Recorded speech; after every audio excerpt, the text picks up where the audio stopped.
Bienvenidos a un nuevo capítulo del curso de piloto profesional avanzado de RPAs.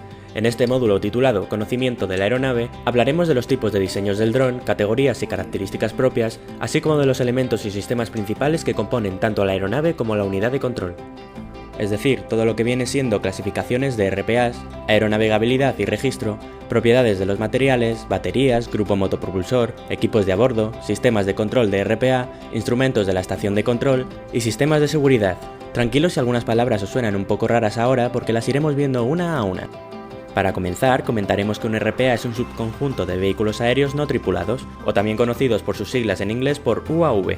Como todos sabemos, los RPAs han tenido un gran auge, por lo que ha sido necesario establecer unas normas de seguridad aeronáutica de ámbito internacional a través de la OACI, así como de ámbito comunitario y nacional que regule estas aeronaves. Así pues, los RPA se clasifican por tipo y por peso. Por tipo tenemos el tipo avión, helicóptero y multirotor, y por peso tenemos de 0 a 2 kg, de 2 a 25 kg, de 25 a 150 kg y de más de 150 kg. El tipo avión está basado en la sustentación por ala fija y puede tener un sistema de propulsión como hélices o turbinas. Tiene también bastante autonomía, pero no puede hacer vuelos estacionarios. En el tipo helicóptero la sustentación es por alas giratorias, como rotores sustentadores. Puede hacer vuelos estacionarios y deslizamientos por sus tres ejes con total libertad de movimiento, pero tiene menor autonomía que el avión y su mecánica es más compleja. Y el multirotor es el más versátil. La sustentación es por alas giratorias de más de 2 rotores y para maniobrar varía la velocidad de giro de los rotores. Posee gran estabilidad de vuelo y su mecánica es más sencilla, pero tiene menos autonomía, que es uno de los mayores problemas de los RPAs. La clasificación por peso de AESA establece que de 0 a 2 kg se pueden hacer vuelos dentro y fuera de la línea visual del piloto. Se requiere para ello el certificado avanzado y los certificados médicos como el LAPL o el certificado médico aeronáutico de clase 2. Cualquiera de ellos es perfectamente válido. De 2 a 25 kg los vuelos tienen que ser en la línea visual hasta 500 metros. De 25 a 150 kg se necesita la licencia de piloto y el certificado de aeronavegabilidad, como ya vimos en el primer módulo, y aquí se incluyen drones de más de 150 kg siempre que sean para la lucha contra incendios y salvamento. Todos ellos los regula AESA. Los RPAs de más de 150 kg que no realicen esas operaciones de salvamento y apoyo a las fuerzas de seguridad estarán regulados por la autoridad europea. Existe una serie de requisitos que se establece para la semejanza entre aeronaves. ¿Qué quiere decir esto? La mayoría de vosotros estáis estudiando para volar un dron de hasta 25 kg, pero seguramente el dron que uséis para examinaros sea un Phantom 3, Phantom 4, Mavic Pro, que pueden pesar alrededor del 1,5 kg y son drones muy similares, pero si después queréis volar un dron de 15 kg, deberéis examinaros de la parte práctica de ese dron en concreto. La teoría ya la tendréis aprobada, pero os faltaría la parte práctica, y podríais recibir esa formación por parte del fabricante o bien una organización, etc. Si empezáis volando con el Phantom, lo máximo que establece AESA que estáis permitidos a volar con ese certificado práctico es de 0 a 5 kg. Es la primera serie de peso, y la segunda serie sería de 5 a 15 kg, y la tercera de 15 a 25 kg. Repito, la parte teórica es la misma para todos ellos, y si la probáis ya no tenéis que preocuparos más, pero no es así con la parte práctica que se divide en esas tres series. El certificado de aeronavegabilidad es la capacidad de las aeronaves para cumplir las condiciones de seguridad mediante la superación de pruebas y controles. Es como si fuera la ITV de las aeronaves. Es indispensable que disponga de un programa de mantenimiento aprobado por un ingeniero inspector de la Dirección General de Aviación Civil. Para ello en España tenemos el INTA, que controla, gestiona, verifica y determina las condiciones de los certificados de aeronavegabilidad. Existen de tres tipos. El normal se concede a las aeronaves con clasificación de tipo, lo que vimos antes, y es extendido por el estado del fabricante de la aeronave. Certifica que ésta es navegable de acuerdo con los requisitos de la OACI. El certificado especial es para las aeronaves que no cumplen totalmente con los requisitos de aeronavegabilidad, pero se considera que cumplen lo suficiente para operar de manera restringida, provisional y experimental en condiciones seguras para el vuelo. Y por último el certificado excepcional, que constituye un permiso puntual para vuelos de corta duración por motivos extraordinarios. El registro de matrículas de aeronaves, como bien dice, es la matrícula en la que tiene que aparecer la nacionalidad y la identificación de la aeronave con 3 letras o 3 números o combinación de ambos. En España es Eco Charlie, guión y seguido de esas 3 letras, números o combinación de ambos. Debe ser legible e indeleble, que no se pueda borrar y perfectamente identificable. En los RPAs, cada uno debe llevar una chapita de un material ignífugo en la que deba grabarse químicamente o de la forma que sea, pero que no se destruya, la identificación del dron, el nombre de la empresa operadora y los datos de contacto. Células de las aeronaves son el conjunto de elementos estructurales que unidos entre sí proporcionan la sustentación, la capacidad de carga, la estabilidad, la aerodinámica, el control de vuelo y la absorción de impactos y fuerzas. Los materiales. Las propiedades de los materiales que se deben tener en cuenta en una aeronave son la dureza, capacidad de los materiales a resistir la penetración o el rayado, la fragilidad, que es la tendencia del material a romperse sin deformarse previamente, la ductilidad, que es la capacidad del material a soportar grandes deformaciones en frío sin llegar a romperse, como un cable de estaño por ejemplo, y la resistencia, que es la absorción de una gran capacidad de energía sin romperse ni adquirir deformaciones permanentes, etc. El esfuerzo es la fuerza soportada por unidad de superficie, y sin hacer falta entrar en detalles, por la manera en la que se manifiesta podremos dividirlo en los siguientes grupos. Como digo, tampoco nos hace falta saber más. Lo que sí tenemos nosotros que prestar atención es a la fatiga estructural, que es la rotura de piezas por continuados esfuerzos con el paso del tiempo. Esto lo podemos sufrir bastante, sobre todo en los trenes de aterrizaje se pueden dar casos de fatiga estructural por aterrizajes demasiado bruscos. El fuselaje es el cuerpo de la aeronave donde se integran los elementos de la misma, esto es, el chasis por así decirlo, y existen tres tipos de fuselaje en RPAs que son los habituales, el de tipo avión, tipo helicóptero y multirotor.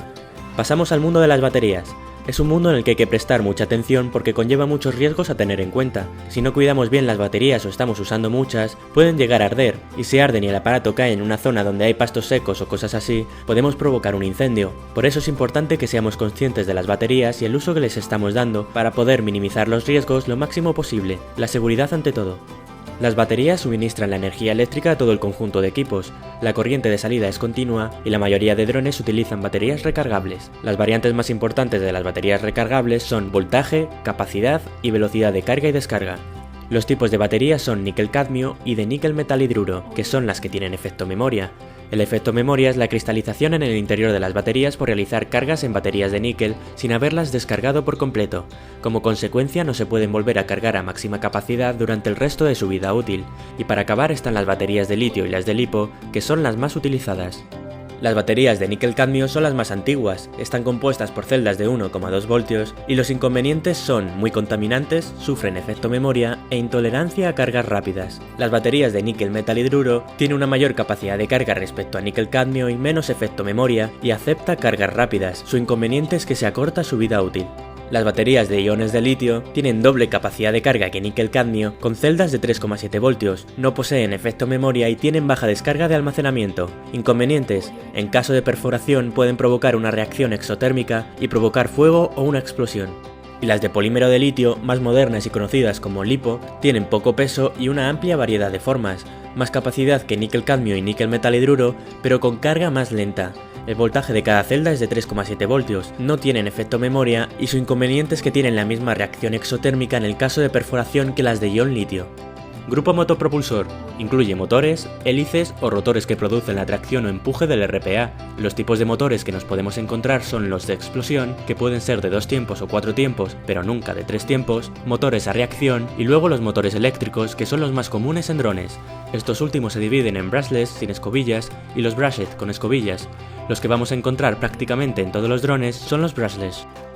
Hélices y rotores. Las hélices son el perfil aerodinámico giratorio. A mayor densidad del aire, mayor rendimiento de la hélice, y los rotores son los motores del aparato.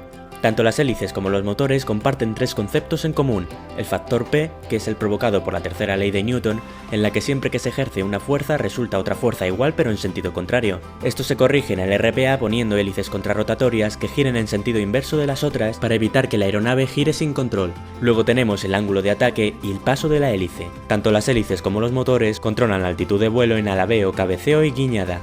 Es muy importante que sepáis estos tres conceptos, pero tranquilos ahora que los veremos detenidamente en el siguiente módulo. Según la posición de los motores, nos encontramos en la disposición en tándem si los motores se encuentran en distinto buje, o disposición coaxial si se encuentran en el mismo buje, es decir, un motor encima de otro. Multirotores. Tienen mayor estabilidad por repartición de puntos de sustentación. A mayor número de rotores, mayor estabilidad, y a mejores performance, mejor rendimiento. Equipos de a bordo. Los instrumentos pueden ser de pilotaje, de navegación y del control del motor o motores. Los sensores, que pueden ser de altitud y altura, régimen de variación de alturas, de velocidad como el tubo pilot que proporciona la velocidad de flujo a través de la medición de la presión del aire en un avión, de rumbo, de actitud, horizonte artificial, de posición, unidad inercial y el equipo GPS o GLONASS, que son los sistemas de geolocalización. Sistema de control del RPA. Es lo que sería el mando, el control remoto del aparato. Funciona por señales electromagnéticas por ondas de radio en VHF de 30 a 300 MHz y de UHF de 300 MHz a 3 GHz. Es importante saber que si interponemos algún tipo de obstáculo entre el emisor y el receptor, se puede producir una pérdida de señal. Esto hay que tenerlo bien claro cuando volemos. Si de repente algo se interpone entre el dron y el control remoto, podríamos provocar un accidente. Las señales radioeléctricas pueden ser alteradas creando interferencias. Este fenómeno se conoce como ruido eléctrico. Tenemos dos clases de codificación de la señal, el PPM, sistema analógico, y PCM, sistema digital. Los instrumentos de la estación de control son el emisor y el receptor de señal, lo que sería la antena, los mandos de vuelo, que es la emisora para manejar el aparato, y la visualización y gestión de datos, que sería el HUD, la feed de la pantalla. Y por último tendríamos los sistemas de seguridad, planificación previa del vuelo. Esto es muy importante, hay que hacer un plan de vuelo antes del mismo para establecer rutas, medidas de prevención y riesgos, etc. El fail-safe y el auto-homing, cuando se activan estas dos últimas, en caso de pérdida de la señal, la aeronave volverá al punto de despegue, home position, aterrizando con una tasa de descenso fija por los inerciales, altímetros, barómetros y GPS. Y hasta aquí el segundo módulo sobre conocimientos generales de la aeronave, en el que hemos visto todo lo referente a los tipos de RPAs y funcionamiento, y seguiremos desarrollando lo más importante en módulos más adelante. Muchas gracias y hasta pronto.